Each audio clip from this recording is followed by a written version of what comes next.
Well, the thing I was seeing is that it was costing us so much to farm, and the prices for our products are so low, we couldn't really make a living farming in the industrial model anymore. It was expensive to use these herbicides? Of course, and machinery is getting more expensive all the time. Everything, all the input costs are increasing. And yet what they called commodity prices were fluctuating, and when they went down, it was serious. And so I was really excited to think about the opportunity of growing my own fertilizer, for example.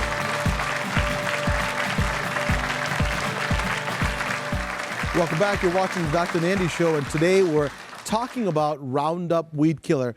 We're now joined by Montana organic farmer Bob Quinn. Bob is from Big Sky Country. Bob, welcome. Thank you for making the trip. Great to be here. I appreciate it. Love the hat. Thank you. So, tell me how, your family has been in the farming business for a long time, right? Tell us about how he started and how it's really changed. Well, my grandfather started on our farm about 100 years ago. Next year we'll celebrate our 100th anniversary. Oh, awesome. And when they first came, he farmed with horses. Yeah. And in the 20s, they started to get their first tractors. And of course, a dust bowl hit in the 30s, and that was a hard time. Most of the neighbors didn't make it. About half of them were gone. He was one of those survivors. And then after World War II, things started getting better. My father came back to the farm after World War II. They introduced herbicides, chemicals to the mix. And I came back to the farm in 78. And within 10 years, I was going organic. So it's quite a big evolution of things that have happened on our farm. Yeah, tell me about, and you were not there, obviously, when your dad started mixing herbicides. And what do you mean by herbicides? They're pesticides and stuff that kill off the bad stuff and let the good stuff grow, quote unquote. How did that happen, in your best experience?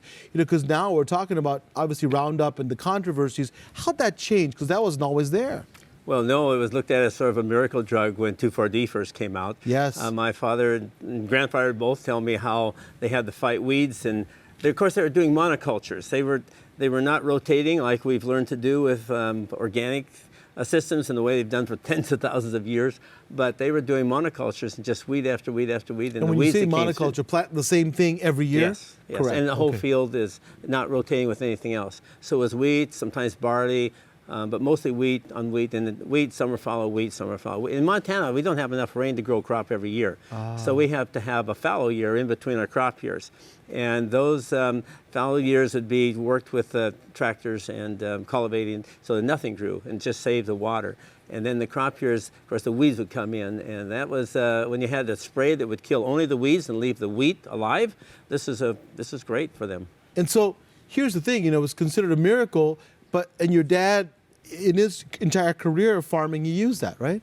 Yes, and it was accepted. It was the way I was raised. It was normal for me, because that's all I ever saw. And nobody saw any problems with it? Your dad didn't think it was a problem? No, not really. And we were taught it in school. I went to high school, studied in 𝗲𝗲, on to college at Montana State, on to graduate school, University of California at Davis, and that's the way agriculture was going. That's what we were doing. Wow. And so then I want to fast forward, and you changed to organic. What made you change and sort of see the light? What were you seeing, and what was the light bulb that went off that made you change? Well, the thing I was seeing is that it was costing us so much to farm, and the prices for our products are so low, we couldn't really make a living farming in the industrial model anymore. It was expensive to use these herbicides? Of course, and machinery is getting more expensive all the time. Everything, all the input costs are increasing. And yet what they called commodity prices were fluctuating, and when they went down, it was serious. And so I was really excited to think about the opportunity of growing my own fertilizer, for example. I mean, the chemical fertilizer is the other big expense besides the herbicides, and using rotations to break up disease cycles, weed cycles, and pest cycles, so I didn't need to use pesticides or herbicides. This to me was, I was trained as a scientist, and that was very interesting to me. So I turned my whole farm really into a laboratory. Wow, but you were way ahead of your time, right? Hardly anybody was doing it then, right? Well, no, my neighbors thought I'd been in California too long. And there were bets at the coffee shop. Well, is he going to go broke first, or is he just going to give up? And I didn't either. And now some of my friends and neighbors are turning organic. So to me, it's the future. It's the only way that makes sense in the future of agriculture and the future of eating in the world. And it's the only thing that can feed the world. And so a lot of people say, well, you know, if you don't use Roundup or another product like that, there's no way you could make it. But you're showing that they've been doing this for tens of thousands of years. Of course. Speak about that, because a lot of people have tried to do what you've done, and you know this as well as I do, that they've not been successful. They've gone broke. They've actually not been able to do it. I've met personally people that have tried to go organic and then went back because they couldn't succeed. How have you succeeded? Well, as I mentioned, I'm a scientist at Yes. heart, and so I just did a lot of experiments. We had opportunity for diversification of our farm, so we had cattle also, and we had. I started a small flour mill to direct sell our high-protein wheat to whole grain bakers. So we had extra income that allowed me to do these experiments, and we didn't change it all at once. You know, the thing that really aggravates me when I hear people talking about conventional agriculture compared to organic, Yeah. well, what we're in now is an organic or a chemical experiment that's only about 80 years old. Right. What's conventional is what we've been doing for 10,000 years. That's conventional. And this organic or this chemical experiment now is starting to show lots of flaws and starting to come apart at the seams. And now I think we need to go back to what was traditionally conventional. And I'll tell you that you know what really is a driving force, in my opinion, for those you're watching, is that it's not as profitable for big companies to really push the true conventional. You know, because the chemicals, you know, there's a big industry here, right? That's I mean, right. they need to keep their motor running. And you've never used Roundup, have you? No, we converted to organic before Roundup became popular in Montana. Because it was 2,4-D before that, right? Well, right, and Roundup was used first in Montana to substitute for the tillage of our summer fallow. And so now it's used on half the crops, half of the land, I should say, every year in Montana to, in most cases, to kill weeds and do no-till, what they call no-till farming, which means that you don't till the ground, but you spray it with chemicals, which is killing the soil and contaminating the whole earth. Yeah, and here's the biggest, to me, the biggest story. Obviously, you want healthy food, but it does even more than that. It changes your environment dramatically. And for those you're watching again, it's the same story again and again, that you know you want to make your farm better, you want to make your environment locally better, but this is going all over, not only the United States, but the whole planet. You know, we're going to come back with Bob. We're going to take a break. I know you're doing amazing things, and I want people to learn more about it. Please stay with us. We'll talk to this amazing man and talk about the future of farming, right? And Bob, we talked about, and we talked about at the break, that you know, people who are failing in organic farms. Tell me, I know you had an idea why they're failing, other organic farmers. Well, and one problem is we don't have enough information and support for them to learn how to do it correctly and learn how to do it in ways that really offer opportunities for their success. For example, the USDA budget for research in America is 99% focused on chemical agriculture, which is a dying breed. It's going to be. And yet only 1% is focused on organic and sustainable and renewable research.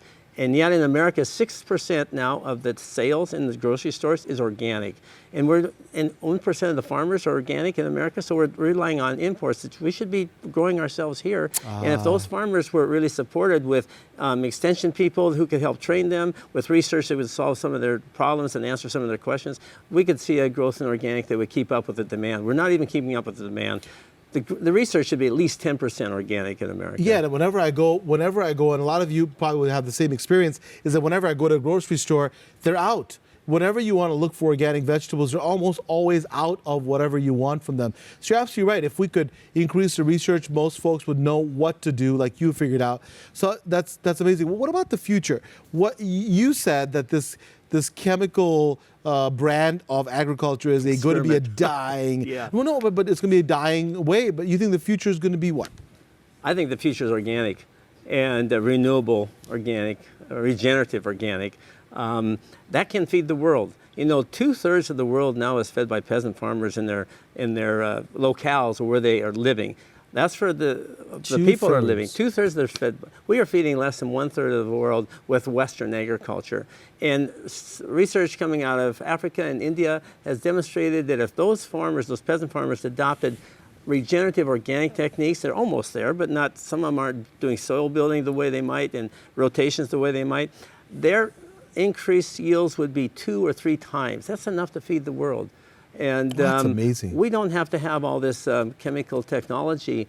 It's really the only people that's really feeding is the bankrolls of the people who own the industry. That, I'll tell you, Bob, is incredible information. So I'll repeat what he just said, is that 2/3 of the world is basically 2/3 of the world is being fed by peasant farmers not using our chemical form of agriculture. Because people say, well, if you stop this, everything stops. It's really not true. And you've got a movement, right? He's got a book that we have, and it's called Grain by Grain, a quest to revive ancient wheat, rural jobs, and healthy food. And really goes towards that, doesn't it? It does. It's all about the high cost of cheap food. In this country, we have a cheap food policy, but it's really costing us an enormous amount. We just don't pay at the checkout counter. We pay it for being sick later on. We pay it for cleaning up pollutions on the earth. We pay it for farmers that are going broke, that can't afford to raise commodities. I don't grow a single commodity on my farm. I only grow good food. Food that nourishes people, that gives them health and life and vitality and joy in eating it. You're a good man. I'll tell you that. I love hearing that. I love hearing that. And then you've got something in your hat. What the heck is that? Well, I'm glad you asked about that. That is an ancient wheat. We've been growing about 30 years. We've sell it under the brand name of 𝗵𝗲𝗏 that we trademarked. And we have done a lot of research on this, published 32 papers showing that people that cannot eat modern wheat, because we've changed it so much, most of them can eat this ancient wheat without any problem at all. And it's not only the way we bred it to change it, but the way we grow it with all these chemicals, the way we process it, the way we make bread, is all really a detriment to our good health and our enjoyment of wheat. And that's why wheat has got such a bad name. But if we went back to what we started with, this is a grain that built civilizations for thousands of years. And how do you, tell me, so this is such an important thing, because I get questions of my patients all the time. So many people say they have problems with gluten, right? Celiac disease is increasing in multiple populations, including our Western world. How are you growing this wheat that's so different so people can understand? We're talking about Roundup here, but it's really important to know what the alternatives and how successful we can be. But how do you grow them? And what do you do? Well, it just grows like other wheat, but we grow it all organically. So we're not really focusing on getting the highest yield possible. We're focused on getting the best nutrition possible.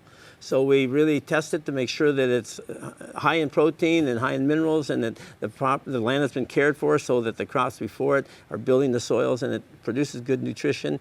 And then we make sure that it's organically certified so that the trademark means that it's organic. And then hopefully it's sold to more traditional type bakers who are making sourdoughs, for example, long fermentations which pre-digest the gluten and make it easier to digest.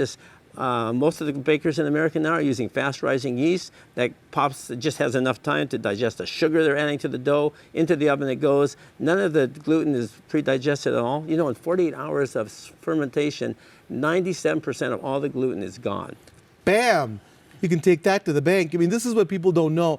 And this is what we're talking to Bob, because I bet you go to 95% of the American population does not know that. So this is why you have to support farmers like Bob, you know, traditional bakers that have done it the right way. So people say, well, why is it that, Dr. Nandi, that we didn't have these problems before? And he gave you the answer, right? The way crops have been grown, the way they're processed as well, is completely different than your body has had it. So we've done it for thousands of years in one way, and like you said, in 80 years we change it. Your body just does not have enough time to compensate. I'm talking about for digestion. I'm a gastroenterologist, so I see this all day long. Your body just doesn't have enough time to keep up with this change. If this change happened over 2,000 years, it'd be a different story. Right. But it happened in our century, so really important. And I want to stress again, he shows you that you can do it a different way, a way it's been done forever. Thank you again. You're a good man, by the way. Thank you for You're a good man. You could do it in a different way, cheaper, and make more money, but you're not. So thank you so much for showing us the right way. We have to take a break. Coming up, Partha's prescriptions. We wrap it all up and give you what you need to know. Stay with us.